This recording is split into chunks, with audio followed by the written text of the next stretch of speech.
स्वागत है आपका जीएस स्पिरिट के चैनल पर। अभी कल ही जो है 30/11/2025 को यूपीएससी के द्वारा ईपीएफओ का एग्ज़ाम कंडक्ट कराया गया है। इसमें जो भी important current affair science plus GK में जो भी आपका सेक्शन है, हिस्ट्री, पॉलिटी, तो उसे कुछ क्वेश्चन जो भी एग्ज़ाम में आए हुए हैं उसे हम लोग यहाँ पे डिस्कस करेंगे और एक नज़र देखेंगे कि जो कमीशन है, आयोग है, वो किस तरह का अभी के टाइम में 2025 में 25 खत्म ही होने वाला है, तो किस तरह का क्वेश्चन अप्रोच रख रहा है। ठीक है, तो इसमें का जो भी क्वेश्चन है, या तो टोटल क्वेश्चन या फिर आपका एक स्टेटमेंट वाइज, लाइन वाइज, तो वो भी क्वेश्चन हमारे आगामी जितने भी एग्जाम हैं उसके लिए इम्पोर्टेंट हो सकते हैं। तो इसी सेशन के साथ हम लोग शुरुआत करते हैं। चूँकि इसमें टोटल 8 से 10 क्वेश्चन जो है आपको करंट अफेयर के मिलेंगे, 2 क्वेश्चन रीजनिंग के हैं, कुछ क्वेश्चन मैथ के भी है, लेकिन हम लोग जो है करंट अफेयर, साइंस और जीके क्वेश्चन देखेंगे।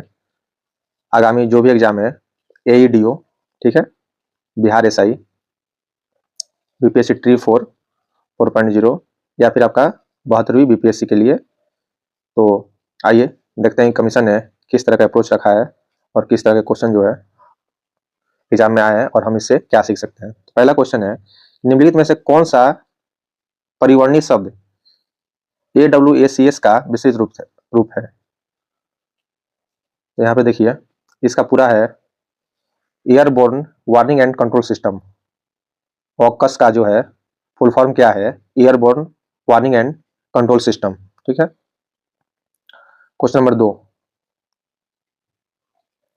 ड्रोन झुंड, ठीक है ना, स्वार्म जिसे बोलते हैं ड्रोन, हमले के लिए प्रत्युपाय हेतु विद्युत चुम्बकीय इलेक्ट्रोमैग्नेटिक ड्रोन जाम एक प्रभावी प्रक्रिया है जिसमें ड्रोन का जीपीएस और उसकी संचार प्रणाली विघटित किए जाते हैं।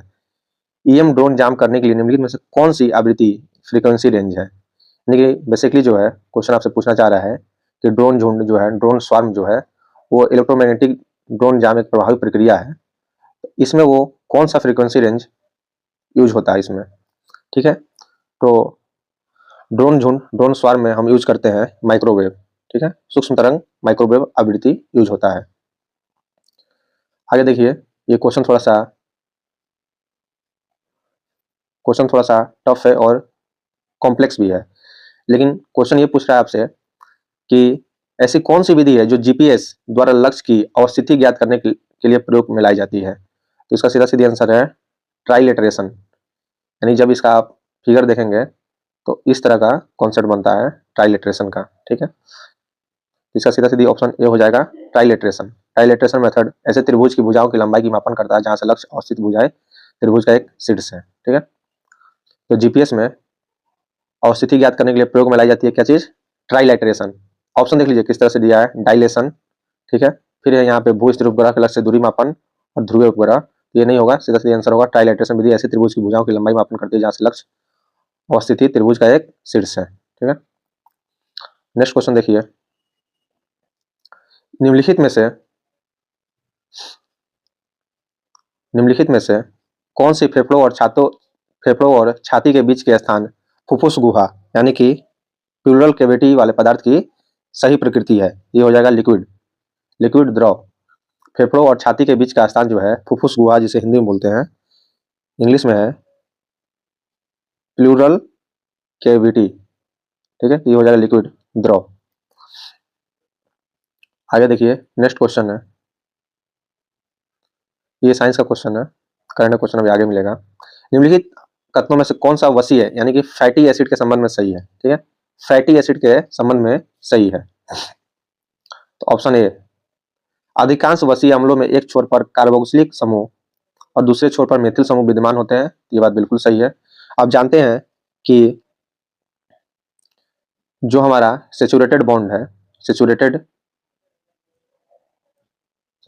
बॉन्ड है, ठीक ना, इसमें जो है कोई भी बॉन्ड नहीं पाया जाता है। जो हमारा सेचुरेटेड फैट है, इसमें कोई भी बॉन्ड नहीं पाया जाता है और अनसेचुरेटेड में डबल बॉन्ड या ट्रिपल बॉन्ड पाए जाते हैं। ठीक है, तो ऑप्शन नंबर 2 देखिए, संतृप्त वसीय यानी कि सेचुरेटेड फैट अम्लों के कारण परमाणुओं के बीच द्विआवन डबल बॉन्ड की सम संख्या होती है, गलत है।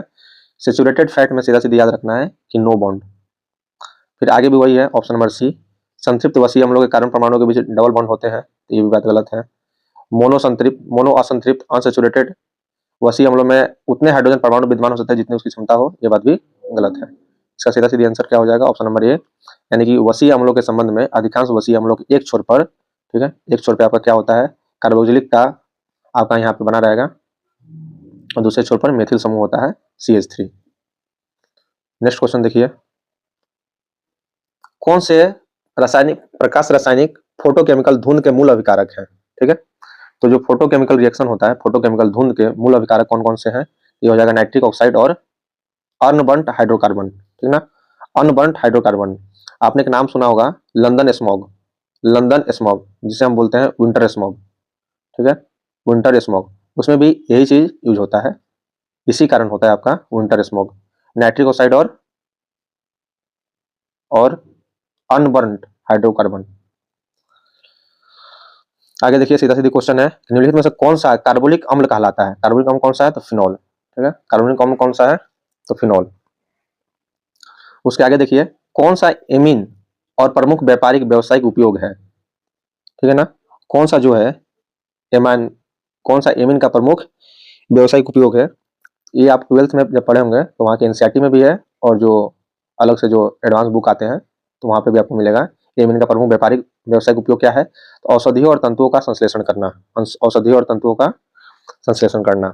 नेक्स्ट क्वेश्चन देखिए, चैट जीपीटी, चैट जीपीटी के संबंध में निम्नलिखित कथनों में कौन सा सही है। ये क्वेश्चन आगामी एग्जाम के लिए भी इंपॉर्टेंट है, क्यों, क्योंकि इसका ऑप्शन देखिए किस तरह से कन्वर्ट किया गया है।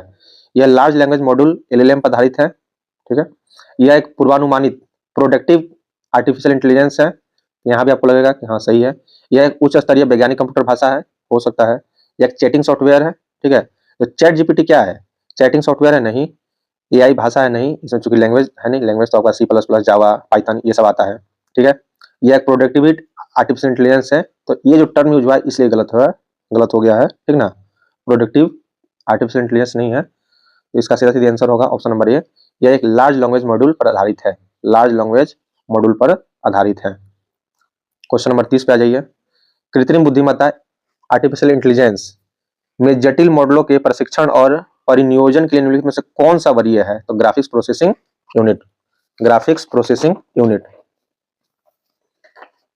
आगे देखिए क्वेश्चन, क्वेश्चन नंबर 31 यहाँ पे, बैंकों की वेबसाइट के संबंध में निम्नलिखित में से कौन सा एक SSL एनक्रिप्शन कूट लेखन का सही अर्थ है। तो आपसे पूरा नाम पूछा गया है SSL का, SSL का ऑप्शन ए हो जाएगा secure socket layer encryption, secure socket layer encryption, SSL। इसके आगे देखिए 32, ये हम लोग के काम की चीजें नहीं है। आगे चलते हैं 33 पर, निम्नलिखित में से कौन सा उत्तरी ध्रुवीय, ठीक है, उत्तरी ध्रुवीय आर्कटिक में, यहाँ पे जो आपका आर्कटिक प्रदेश है, अस्थायी तुषार भूमि यानी कि परमाफ्रॉस्ट के पिघलने से संबंधित प्रमुख पर्यावरणीय चिंता है, ठीक है। आर्कटिक ध्रुव में वहां पर जो है परमाफ्रॉस्ट के पिघलने के प्रमुख संबंधी चिंता क्या है, 34 पे आ जाइए। तो चिंता है वहां पर मीथेन और कार्बन डाइऑक्साइड का निकलना यानी निस्तार, ठीक है, निकलना यानी निस्तार। ये क्वेश्चन आप देख सकते हैं, कौन सा जो है अस्थायी मेमोरी है, तो ये हो जाएगा आपका हार्ड डिस्क, हार्ड डिस्क क्या है, अस्थायी मेमोरी है। नेक्स्ट क्वेश्चन पे आते हैं 35, 35 नंबर क्वेश्चन देखिए, निम्नलिखित में से कौन सा ताजे और लवण जल के कठोरता सूचकांक का निर्धारण करता है। जब भी आप वाटर के बारे में पढ़ेंगे तो दो तरह के वाटर आप जानते हैं, एक होता है हार्ड वाटर, एक होता है सॉफ्ट वाटर, ठीक है। जिसमें मिनरल्स ज्यादा होगा वो हार्ड वाटर होगा, जिसमें मिनरल्स कम होगा वो सॉफ्ट वाटर होगा, ठीक है। तो इसमें है कि कौन सा ताजे अलवण जल के कठोरता सूचकांक का निर्धारण करता है। क्या आप बता सकते हैं कि हम जो स्किन पे वाटर यूज करते हैं, ठीक है, हैंड वॉश के लिए यूज करते हैं, वो कौन सा वाटर होता है, हार्ड या सॉफ्ट, तो ये सॉफ्ट वाटर होता है, ठीक है। तो ताजे अलवण जल के कठोरता सूचकांक निर्धारण कौन करता है, तो ऑप्शन नंबर ए, ताजे जल में Ca+2 और Mg+2 आयनों की कुल संकेंद्रण होती है, कैल्शियम और मैग्नीशियम का जो है कॉम्बिनेशन होता है। नेक्स्ट क्वेश्चन पे आ जाइए,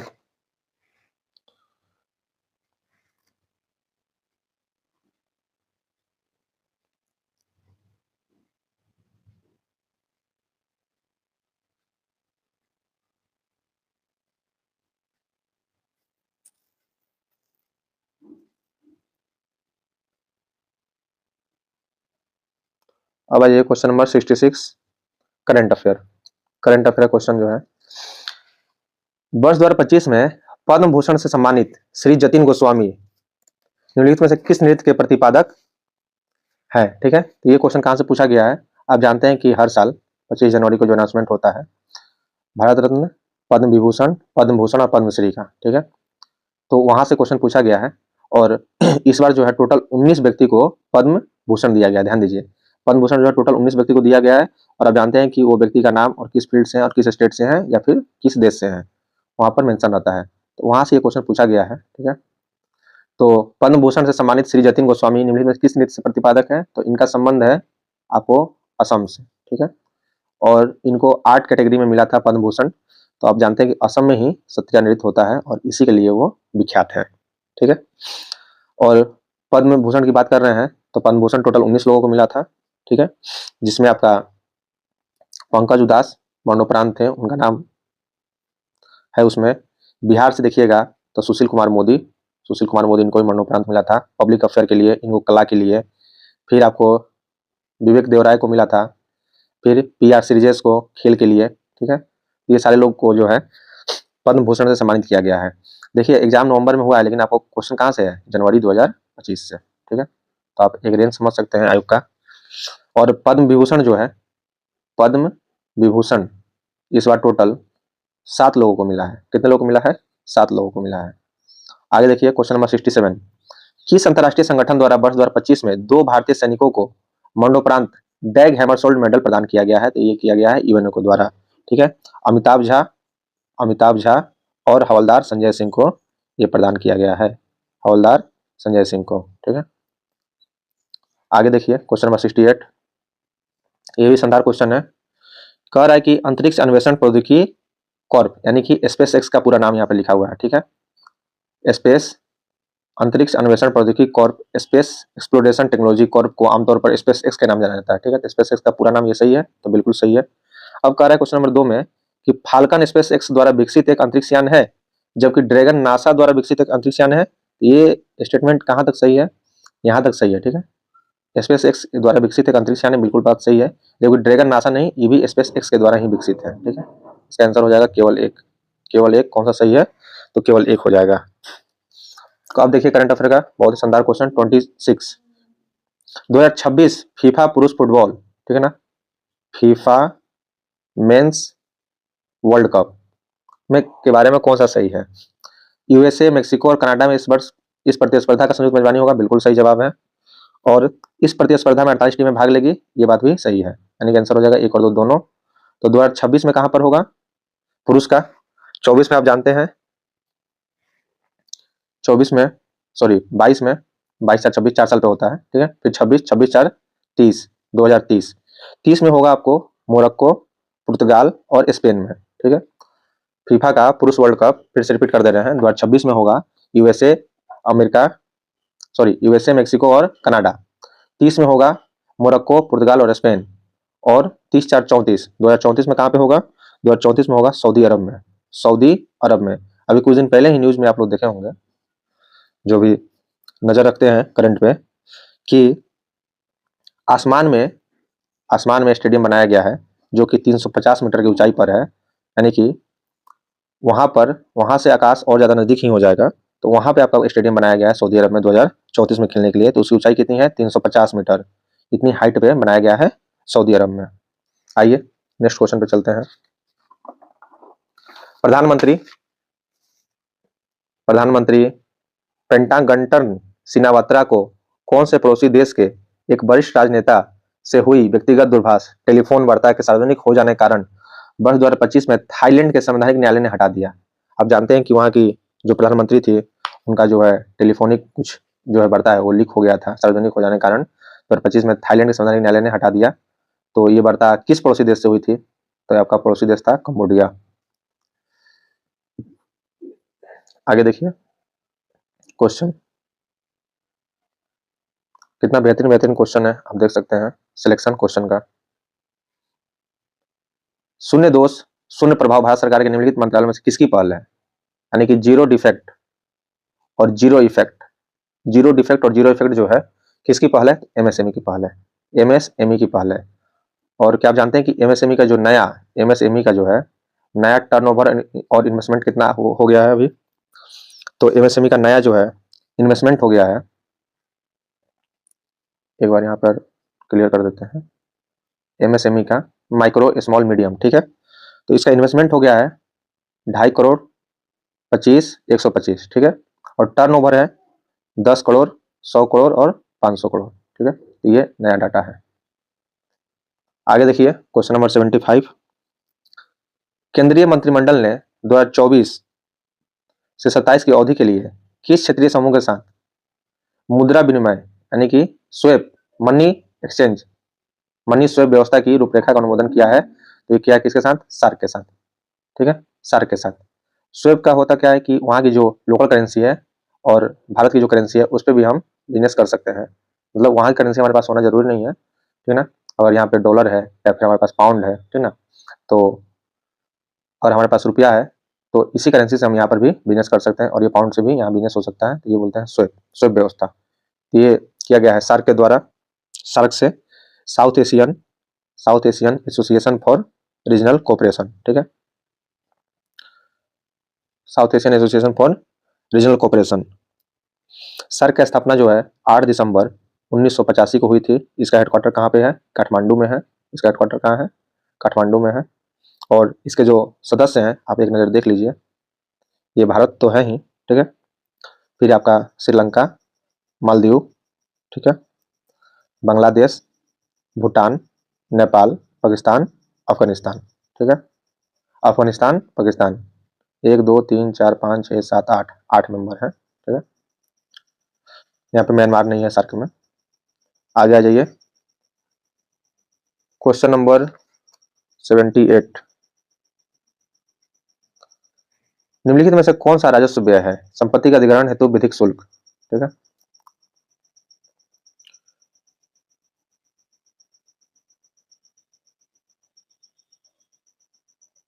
ये आपका IR हो गया, सॉरी IR नहीं,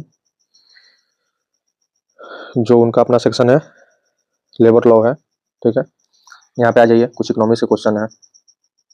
92 MSME उद्यमियों के वर्गीकरण निम्नलिखित में से किन किन कारकों पर आधारित है, ठीक है। वहां पर MSME से भी शानदार क्वेश्चन था कि जीरो डिफेक्ट। अब पूछा गया कि MSME उद्यमों के वर्गीकरण निम्नलिखित में से किन किन कारकों पर आधारित है, ठीक है, किन किन कारकों पर आधारित है। ये हो जाएगा वार्षिक कुल बिक्री और संयंत्र और मशीनरी अथवा उपकरण में निवेश, कामगारों की संख्या पर ये आधारित नहीं है, ठीक है। तो इसका आंसर हो जाएगा 1 और 3, 1 और 3 ऑप्शन नंबर डी। अब आइए 93 नंबर क्वेश्चन। देखिए नीति आयोग द्वारा प्रकाशित राजकोषीय स्वास्थ्य सूचकांक, अब जानते हैं नीति आयोग जो है हेल्थ इंडेक्स जारी करती है और हेल्थ इंडेक्स में उड़ीसा जो है नंबर 1 पे था, टॉपर था, ठीक है। कह रहा है कि 2025 में निम्नलिखित में से किन मुख्य उप सूचकांकों यानी कि वो जो रैंकिंग करती है नीति आयोग, जो उसके इंडेक्स है, उप सूचकांक के आधार पर 18 प्रमुख राज्यों के राजकोषीय स्वास्थ्य का विस्तृत मूल्यांकन करता है। कौन कौन से सूचकांक है इसके? ये सभी हैं, व्यय की गुणवत्ता, ऋण सूचकांक, ऋण वहनीयता, राजकोषीय विवेक, राजस्व संग्रहण, सब हो जाएगा, ठीक है। यानी कि आपका क्वालिटी ऑफ एक्सपेंडिचर, ठीक है।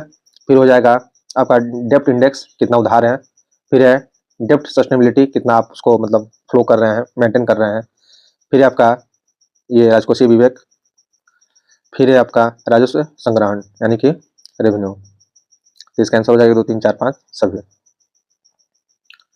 यहाँ पर देखिए 94 में 94 नंबर 2024-25 में भारतीय अर्थव्यवस्था के सकल मूल्य वर्धित यानी कि GVA ग्रॉस वैल्यू एडेड में वर्तमान कीमतों के आधार पर सेवा क्षेत्र में योगदान का आकलन किया गया है, कितना है? तो 55%, 55%, ठीक है। तो आगे आ जाइए प्रधानमंत्री मुद्रा योजना के संबंध में।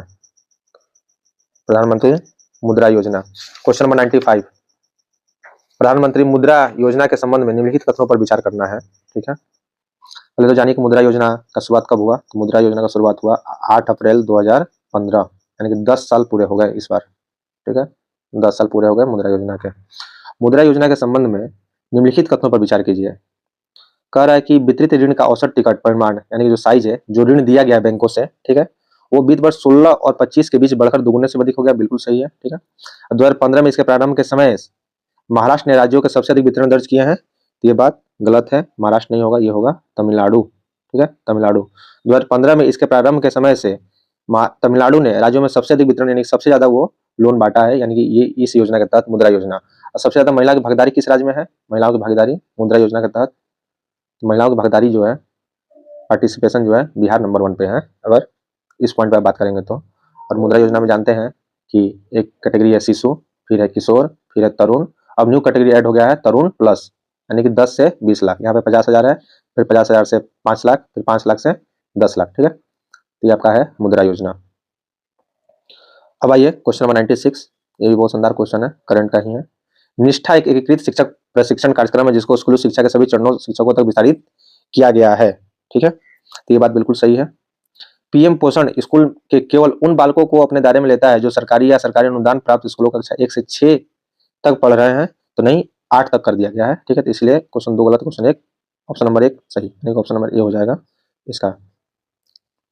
वही आगे 97 नंबर क्वेश्चन, निम्नलिखित कथनों पर विचार कीजिए। भारत की जैव अर्थव्यवस्था का भारत में सकल घरेलू उत्पाद जीडीपी से लगभग 4.25% का योगदान है, बिल्कुल सही है, और ऑप्शन 2 भी सही है। बायो ई3 पुनर्जीवी जैव विनिर्माण को प्रोत्साहित करती है और चक्रीय जैव अर्थव्यवस्था का समर्थन करती है जो भारत के शून्य नेट जीरो लक्ष्य को रेखांकित करती है। और नेट जीरो का लक्ष्य कितना है भारत सरकार का? 2070 तक, जो प्रधानमंत्री मोदी ने दिया था, पंच अमृत, उसी कॉन्सेप्ट है बायो ई3, तो दोनों सही हो जाएगा। अब आइए 98 भी शानदार क्वेश्चन है, समझिए। आपका फैक्चुअल डाटा आपको याद है तो बनेगा, नहीं तो फिर कहानी खत्म।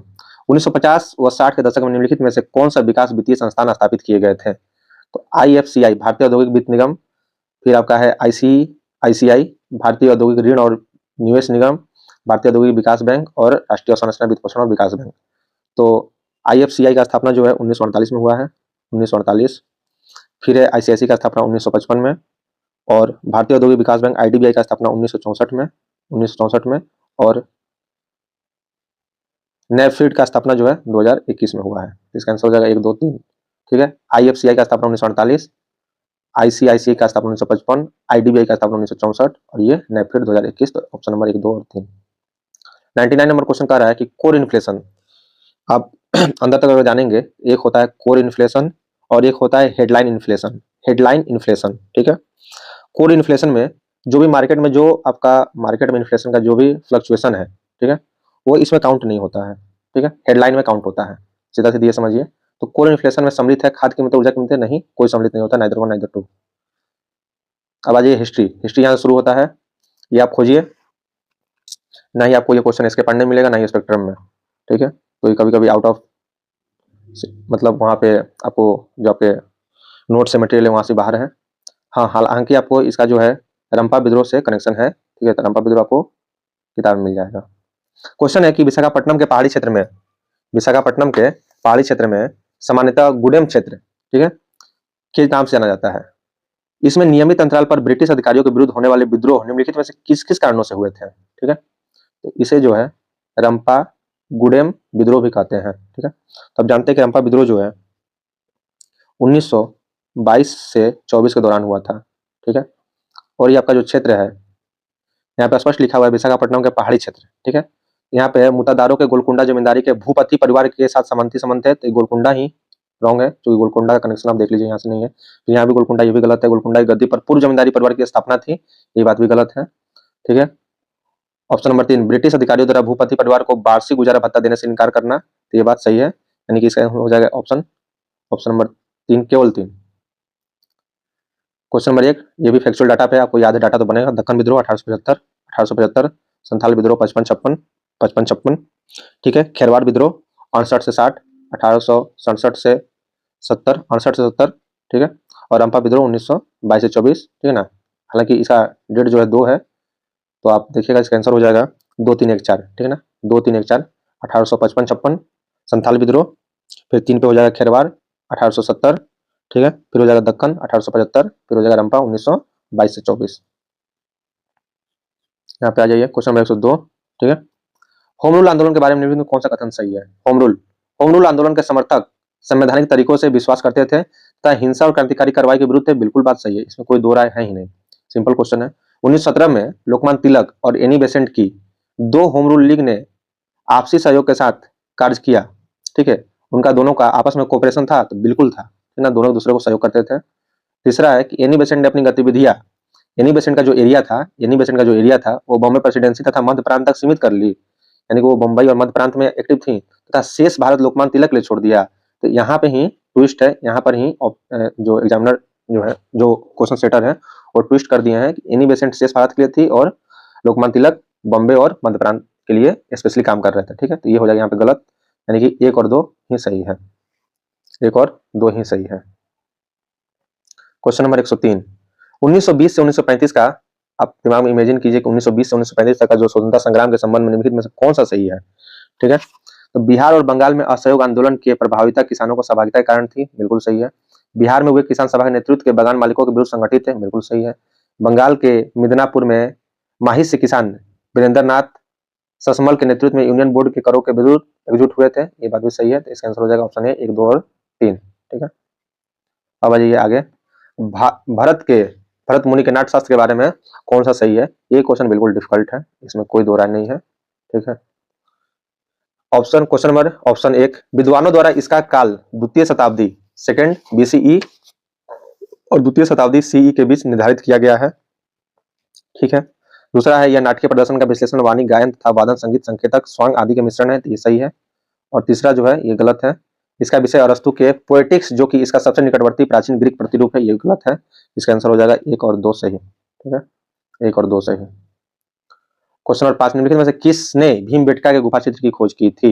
ये हो जाएगा वीएस वाकणकर, विष्णु श्रीधर वाकणकर, विष्णु श्रीधर वाकणकर। ठीक है, भीमबेटका गुफा चित्र की खोज किसने की थी, वीएस वाकणकर। ठीक है, अब जानते हैं कि भीमबेटका जो है यूनेस्को हेरिटेज साइट है, यूनेस्को हेरिटेज साइट है और इसे दर्जा मिला था 2003 में। तो ये सब क्वेश्चन जो है आगामी एग्जाम में आ सकते हैं या हो सकता है कि पीवाईक्यू के तौर पे भी आ सकते हैं। ठीक है, क्वेश्चन नंबर 106 कह रहा है कि कालानुक्रम आपको जो है भारतीय चित्रकला के विकास का सही कालानुक्रम बताना है प्रारंभिक से आरंभ करते हुए। तो महाजनक जातक अजंता, ठीक है, फिर है भीमबेटका के गुफा चित्र, फिर है शाही रूप चित्र, फिर है दिव्य संगीतकार बृहदेश्वर। ठीक है, तो यहाँ पर आ जाइए। दिव्य संगीतकार बृहदेश्वर जो है चोला के समय है, चोल वंश यानी कि 11वीं सेंचुरी। ठीक है, 11वीं सेंचुरी। फिर है शाही रूप चित्र जो है ये है आपका पल्लव के समय 7 to 9 सेंचुरी। ठीक है, 7 to 9 सेंचुरी। फिर है भीमबेटका गुफा चित्र, अभी हम लोग चर्चा किए ही। ठीक है, वो आपका जो है प्री हिस्टोरिक है। फिर है महाजनक और जातक, ये आपका है 2nd BC से 6 CE। ठीक है, 2nd BC से 6 CE, 6ठी शताब्दी तक।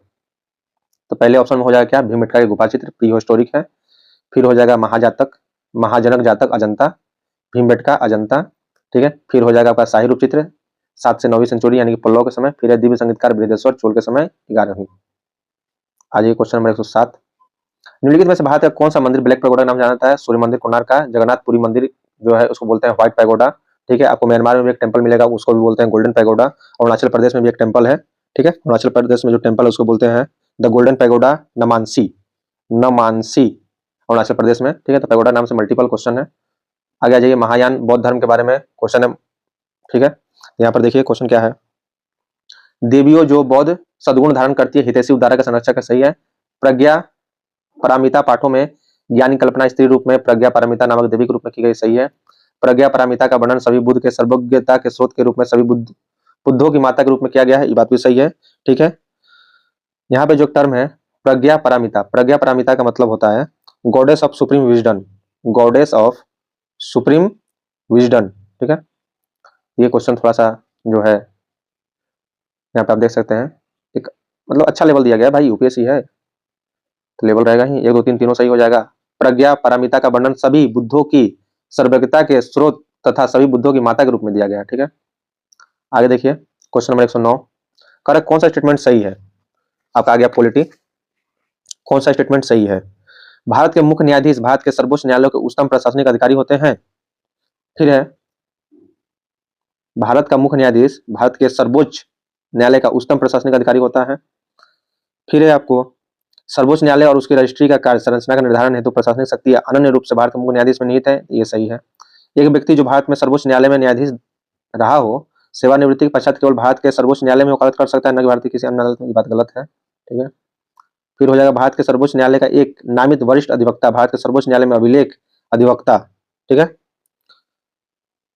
एडवोकेट ऑन रिकॉर्ड के बिना प्रस्तुत होने का अधिकृत नहीं है। ये बात भी सही है। आप जानते हैं कि आपका अभिलेख न्यायालय जो है सुप्रीम कोर्ट में भी है और हाई कोर्ट में भी है, ठीक है, सुप्रीम कोर्ट में भी है और हाई कोर्ट में भी है। इसका आंसर हो जाएगा 2 और 4, option number D. Question number 110 कह रहा है कि निम्नलिखित कथनों पर विचार कीजिए, उसे बताना है कितने कथन सही है। भारत के सर्वोच्च न्यायालय और उच्च न्यायालयों के पास 2 अथवा अधिक राज्यों के बीच विवाद अनन्य आरंभिक अधिकारिता निहित है, तो निहित है लेकिन हाई कोर्ट में नहीं है, सुप्रीम कोर्ट में है। ओनली स्टेटमेंट एक गलत। केवल भारत के सर्वोच्च न्यायालय, उच्च न्यायालय और जिला न्यायालयों के पास रिट जारी करने का अधिकार है, लेकिन जिला न्यायालय को नहीं है, तो स्टेटमेंट गलत है, ठीक है।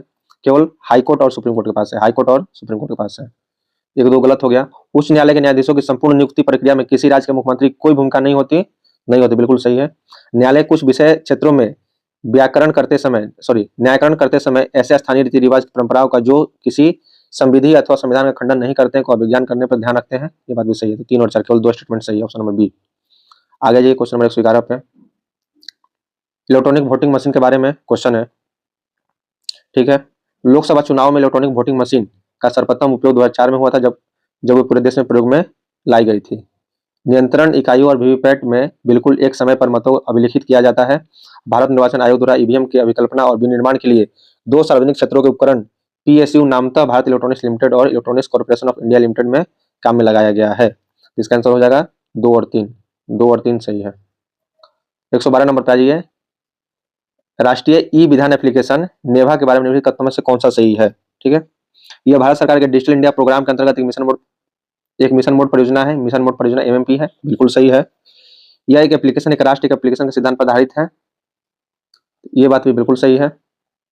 यह संसद सचिवालय द्वारा विकसित की गई, गलत। ये आपका एनआईसी ने बनाया है इसको, ठीक है, संसद सचिवालय ने डेवलप नहीं किया है।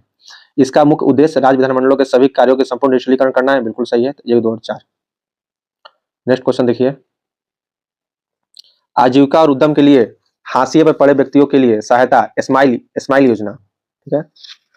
स्माइल योजना किनके पुनर्वास के लिए है? तो ये क्या आपका परलैंगिक ट्रांसजेंडर व्यक्तियों के लिए भी है और भिक्षावृत्ति में लगे हुए जो बेगर है व्यक्ति है उनके लिए भी है, तो दोनों के लिए है। 1 और 2 बोथ हो जाएगा, 1 और 2 दोनों। 114 नंबर आ जाइए। गनहरी, ठीक है ना, राष्ट्रीय मानवाधिकार संस्थानों का वैश्विक गठबंधन गनहरी, ठीक है ना, global alliance of national human rights institute, ठीक है, गनहरी के बारे में कथनों पर विचार करना है और बताना है इसमें से कौन सा सही है। यह यूएन पेरिस सिद्धांत के अनुसार कार्य करता है, बिल्कुल सही है। पूर्ण अनुपालक और आंशिक अनुपालक सदस्यों को क्रमशः ए और बी प्रत्यादित किया जाता है, यानी इसमें 2 कैटेगरी है, ठीक है ना, ए और बी, तो ये भी सही है। राष्ट्रीय मानवाधिकार आयोग एनएचआरसी भारत को वर्ष 2025 में ए प्रत्येक वर्गीकृत किया गया है, एक कैटेगरी में रखा गया है, तो ये बात भी सही है। इसका आंसर हो जाएगा 1, 2 और 3 तीनों, ठीक है, 1, 2 और 3 तीनों, option number C. Next question देखिए। ये तो इजी क्वेश्चन है मिलान करने के लिए, ठीक है, आप लोग मिलान कर ही सकते हैं। सहकारी समिति आ जाइए, भाग 9, ठीक है ना। संसद से संबंधित प्रावधान है, भाग 5 में, ठीक है। विधायी शक्ति हो जाएगा 6 में। राज्यपाल भारत सरकार की उधारी है, भाग 12 में, ठीक है। आंसर मिला सकते हैं, आंसर ऑप्शन नंबर डी हो जाएगा 4, 1, 3, 2। कह रहा है कि निम्नलिखित में से कौन वस्तु एवं सेवा जीएसटी परिषद का एक सदस्य नहीं है? भारत प्रधानमंत्री नहीं है, केंद्रीय वित्त मंत्री आपका अध्यक्ष ही होती है। जितने भी स्टेट के राज्य मंत्री है वित्त मंत्री वो हैं, प्लस में प्रत्येक राज्य सरकार द्वारा मनोनीत एक मंत्री है, ठीक है। आगे आ जाइए। सूचना का अधिकार अधिनियम आरटीआई के संदर्भ में निम्नलिखित कथनों में से कौन सा सही है? कौन सा सही है? भारत का राष्ट्रपति भारत के मुख्य न्यायाधीश की अध्यक्षता वाली समिति की सिफारिशों के आधार पर मुख्य सूचना आयुक्त और अन्य सूचना आयुक्तों की नियुक्ति करता है, गलत। हालांकि मुख्य सूचना आयुक्त 5 वर्ष के कार्यकाल का पूरा होने के उपरांत पुनर्नियुक्ति के लिए पात्र नहीं होता है, अन्य सूचना आयुक्त पुनर्नियुक्ति के लिए पात्र होते हैं, बिल्कुल गलत है, ठीक है। तो न 1 न ही 2। 118 पे आ जाइए। 118 भारत के संविधान के संदर्भ में निम्नलिखित कथनों पर विचार कीजिए। संसद संघ सूची और अथवा समर्थित सूची से सूचीबद्ध विषयों पर विधि निर्माण कर सकती है, तो कर सकती है। संसद किसी ऐसे विषय पर विधि निर्माण कर सकती है जो समर्थित सूची अथवा राज्य सूची में सूचीबद्ध भी ना हो, बिल्कुल कर सकती है, बिल्कुल पावर है भाई, सेंट्रल गवर्नमेंट है। पूछना है क्या? 1 और 2 दोनों हो जाएगा। मोदी जी हैं तो मुमकिन है ही। खैर आइए आगे। निम्नलिखित कथनों पर विचार कीजिए। केवल भारत के उच्च न्यायालय के पास स्वयं के प्रति अवमानना के लिए दंड देने की शक्ति है, गलत। केवल भारत के सर्वोच्च न्यायालय के पास स्वयं के प्रति अवमानना के लिए दंड देने की शक्ति है, गलत। भारत के सर्वोच्च न्यायालय और उच्च न्यायालय के पास दोनों का सलाहकारी क्षेत्राधिकार है, बिल्कुल सही है, केवल 2। आ गया ये क्वेश्चन बहुत जबरदस्त है। आप यहाँ पर हो सकता है कि थोड़ा सा ट्विस्ट आपको मिले क्वेश्चन में। तो क्वेश्चन नंबर 120, निम्नलिखित विषयों उपबंधों में से कौन सा भारत के संविधान के राज्य के डीपीएसपी से क्वेश्चन पूछा गया। ठीक है, पहला है कि भारत के रहने वाले सभी व्यक्तियों के लिए एक समान सिविल संहिता होगी, आर्टिकल 44। ठीक है, अब हम लोग आंसर पे आएंगे। 14 वर्ष की आयु तक के बालकों के लिए प्रारंभिक बाल्यावस्था देखरेख की शिक्षा का उपबंध।